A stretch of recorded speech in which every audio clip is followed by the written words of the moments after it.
Hello everyone. This PowerPoint presentation is about normal saline, an omnipotent fluid when it comes to medicine that is used quite often.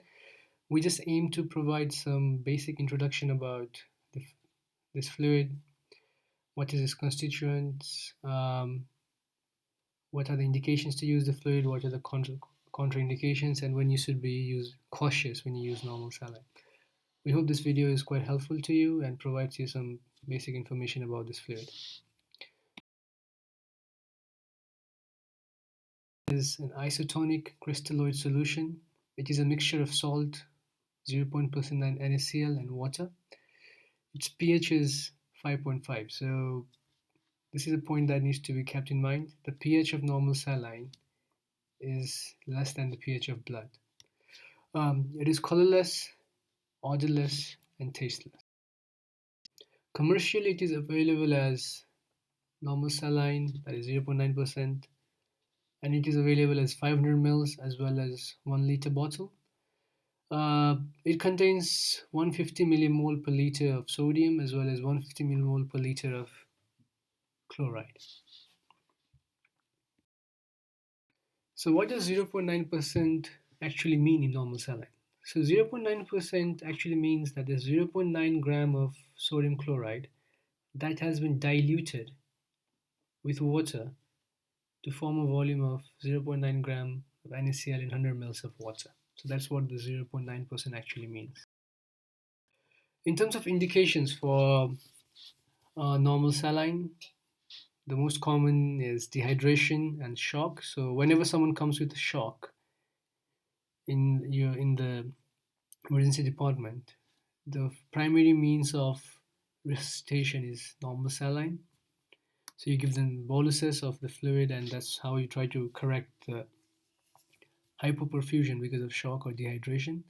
Similarly, when someone's got hyponatremia, normal saline can be used.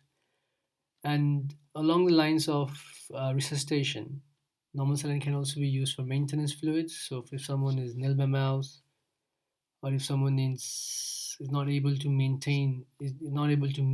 their daily fluid requirement just by oral intake, we can supplement it with IV fluids with normal saline. Uh, Normal saline can also be used for flushing of IV cannulas.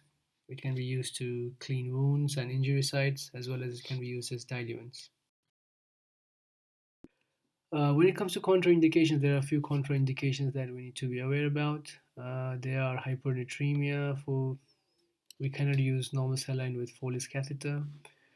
We need to also be careful when it comes to patients who are already in fluid overload. We should always be careful that we do not give them too much fluid. And along similar lines, we shouldn't just be careless with giving IV fluids to patients with congestive cardiac failure because we could send them into pulmonary edema.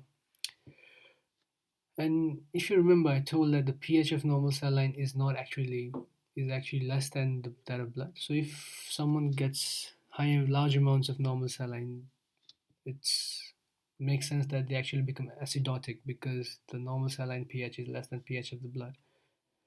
Along similar lines, when someone gets a large amount of chloride, that's when the normal saline, uh, they become hyperchloremic. So eventually, large amounts of normal saline infusion can make someone hyperchloremic and acidotic.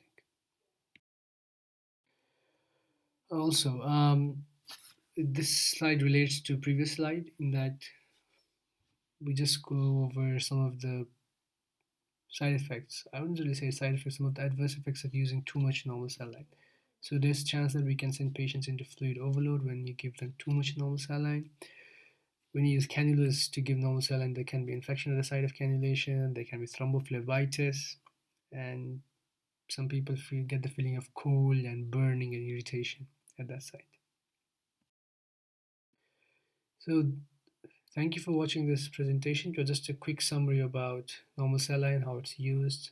We hope that you learned something from this video and you've gotten something that you can use in your clinical practice. Thank you.